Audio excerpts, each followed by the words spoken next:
अस्सलामुअलैकुम दोस्तों, मैं हूं असलम आलम और आप देख रहे हैं गल्फ एक्सपर्ट। दोस्तों, मैं पिछले 4 दिनों से घर में नहीं था, इसीलिए मेरी वीडियो रेगुलर नहीं आ रही थी। अब मैं घर पहुंच चुका हूं और इंशाल्लाह पहले की तरह आपको वीडियो मिलती रहेगी। दोस्तों, आज की वीडियो में हम आप लोगों के साथ में कतर के बारे में कुछ अपडेट शेयर करने जा रहे हैं, तो इस वीडियो के साथ आखिर तक ज़रूर बने रहिएगा। तो हम चलते हैं आज के पहले अपडेट की जानिब। वज़ारत औक़ाफ़ की तरफ से कहा गया है कि 2022 में जो कतर में वर्ल्ड कप होगा उसमें तमाम स्टेडियम के अंदर मस्जिद यानी नमाज पढ़ने की जगह का इंतज़ाम किया जाएगा। कतर एयरवेज़ की तरफ से अनाउंस किया गया है कि अब उसकी फ़्लाइट सऊदी अरब के लिए कंटिन्यू जाएगी।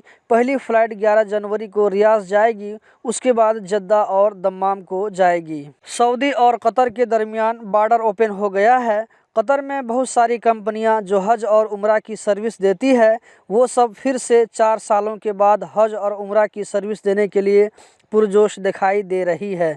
बस ये लोग इस इंतज़ार में हैं कि अभी जो लोग उम्रा में जाएंगे तो सऊदी अरब के अंदर और सऊदी से लौटने के बाद कतर में क्वारंटीन की क्या पॉलिसी बनती है।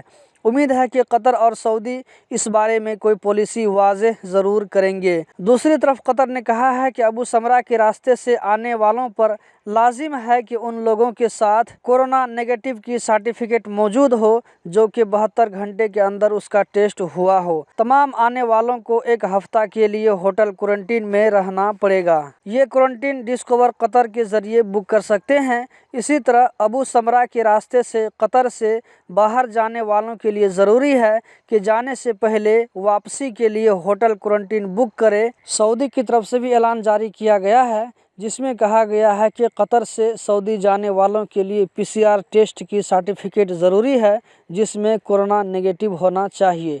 इसी तरह सऊदी में 3 दिन से लेकर 7 दिन तक के लिए क्वारंटीन का सिस्टम मौजूद है। अब देखना यह है कि उम्रा पर जाने वालों के लिए कोई अलग से सिस्टम बनता है या यही सिस्टम लागू होता है, जिसका हमें थोड़े दिनों में पता चलेगा। UAE ने ऐलान किया है कि वह इतवार यानी आज से कतर के लिए तमाम रास्ते ज़मीनी, समंदरी और ऊपरी यानी फ़िज़ाई तमाम रास्ते खोल रहा है। इस तरह कतर और UAE के दरमियान पहले की तरह बिज़नेस पॉलिसी शुरू हो जाएगी। तो दोस्तों, यही थी आज की वीडियो। उम्मीद करता हूँ ज़रूर पसंद आई होगी। कतर से रिलेटेड इसी तरह की इन्फॉर्मेटिव वीडियो देखते रहने के लिए चैनल को सब्सक्राइब करें। वीडियो देखने का बहुत बहुत शुक्रिया।